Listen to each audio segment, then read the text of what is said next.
जय श्री गणेश। नमस्कार, मैं आचार्य संजय द्विवेदी। मेरे समस्त प्रबुद्ध दर्शकों का मेरे चैनल पर हार्दिक स्वागत है। प्रिय दर्शकों, नवग्रहों में राजा सूर्यदेव 16 नवंबर को अपनी राशि का परिवर्तन करने जा रहे हैं।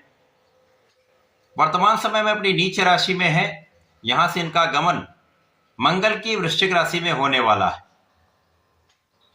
अब क्योंकि मंगल और सूर्य का आपसी अति मित्र का भाव है, राजा और सेनापति का भाव है, जिसके कारण ये अत्यंत महत्वपूर्ण परिवर्तन है। अभी तक जो सूर्य का गोचर चल रहा था नीच राशि में होकर नीच भंग में था, परंतु ये राहु के दृष्टि के प्रभाव में होने के कारण अपना संपूर्ण प्रभाव पूर्ण रूप से नहीं प्रदान कर पा रहे थे। अब क्योंकि नवग्रहों में राजा सूर्यदेव है, सूर्य के पास एक विशेष दायित्व है, क्षमता है, प्रभाव है, एक विशेष आभा मंडल है। इस आभा मंडल के समक्ष समस्त ग्रहों का प्रभाव क्षीण हो जाता है, जिसके कारण वो ग्रह अस्त हो जाता है। अब सूर्य एक अनुशासन प्रिय ग्रह हैं, पूर्ण रूप से अपने दायित्वों का पालन करते हैं, राजा हैं, राजा के समान ही इनका कर्तव्य भी है। इस जीव जगत का पालन का उत्तरदायित्व सूर्य पर है। सूर्य की प्रथम किरण से इस जीव जगत में प्राण का संचार हो जाता है, ऊर्जा का प्रवाह हो जाता है, प्रकाश का प्रवाह हो जाता है। तो सूर्य का प्रभाव अत्यंत विशेष होता है। अब सूर्यदेव मित्र की राशि में जाएंगे, वृश्चिक राशि में ये मित्र की राशि में होकर बलवान भी होंगे तथा मित्र मंगल के साथ ही इनका गोचर चलने वाला है।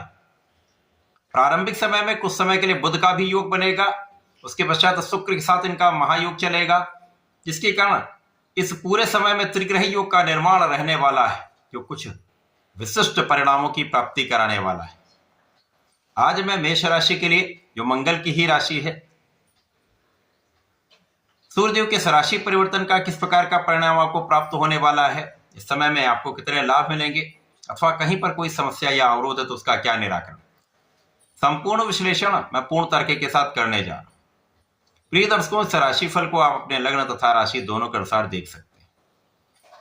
मेष राशि के लिए ये जो सूर्य का परिवर्तन है वो अष्टम भाव में होगा। अब अष्टम भाव को त्रिक भाव कहा जाता है।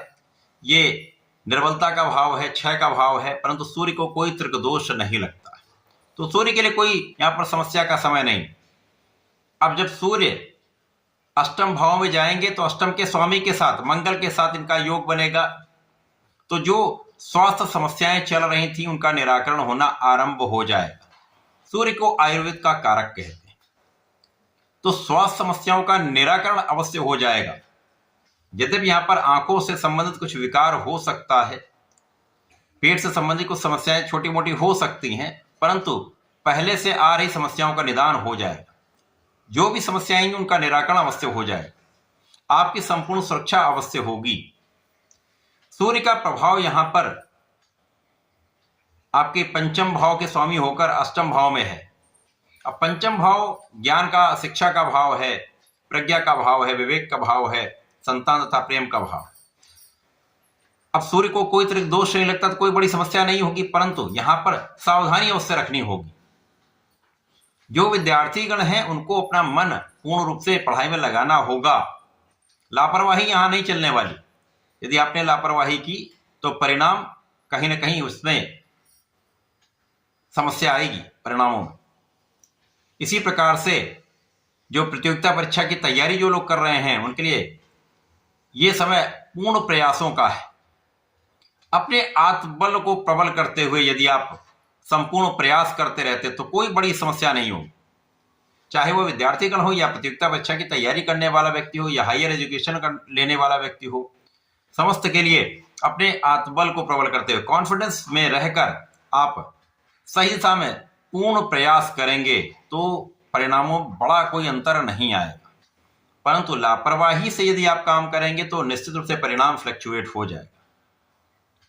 तो यहां पर थोड़ा सा समस्या का समय है, ध्यान देने की आवश्यकता होगी। इसी प्रकार से संतान के स्वास्थ्य में कुछ समस्या हो सकती है, लेकिन कोई बहुत बड़ा दुर्योग नहीं है।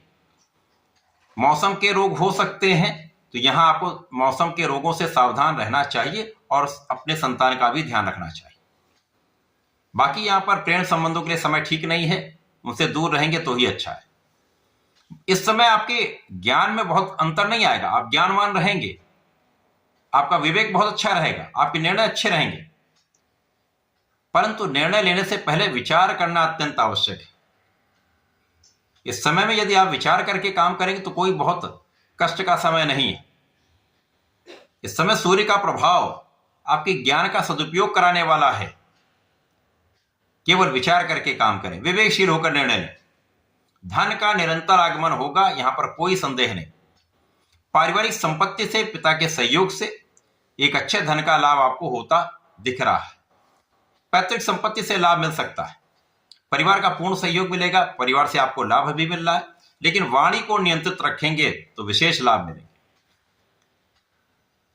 वाणी पर नियंत्रण परिवार के बीच में विशेष रूप से आपको रखना चाहिए। यहां पर परिवार का सहयोग लेना है तो आपको बहुत विनम्र बने रहना है। यदि आप अपनी वाणी को नियंत्रित करके कोई भी काम करेंगे तो वहां पर आपको सफलता भी मिलेगी, वाणी का सदुपयोग आप कर पाएंगे, यहां पर कोई संदेह नहीं है। आपकी कैलकुलेशन बहुत अच्छी रहने वाली है, आपके अंदर ऊर्जा का प्रवाह बहुत अच्छा रहेगा, लेकिन इस ऊर्जा को सही दिशा में लगाना उतना ही आवश्यक है। यदि अपनी ऊर्जा को सही दिशा में आपने लगा दिया तो आप अपने कार्यक्षेत्र में, अपने व्यापारिक क्षेत्र में, अपने प्रोफेशन में, अपने पढ़ाई क्षेत्र में, समस्त क्षेत्रों में आप अच्छा लाभ लेने वाले, क्योंकि सूर्य का प्रभाव राजा का प्रभाव, एक विशेष क्षमता होती है सूर्य की, नेतृत्व का गुण होता है, और मंगल सेनापति ऊर्जा के कारक हैं।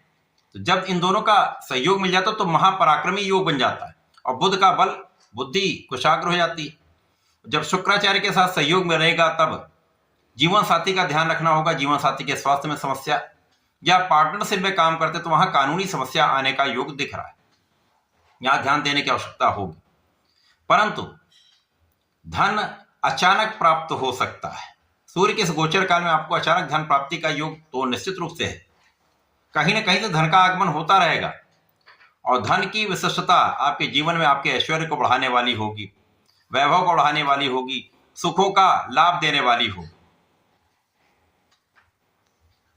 पूरा ये समय कहीं ना कहीं आपके लिए उपयोगी है, केवल ध्यान देने की आवश्यकता है।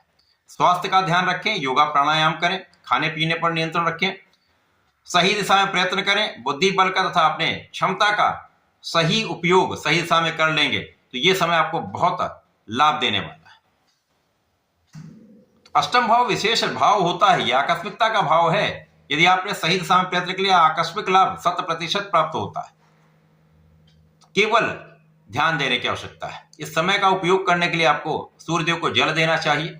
ओम घृणी सूर्याय नमः का 27 बार जप करें, जल अर्पित करें।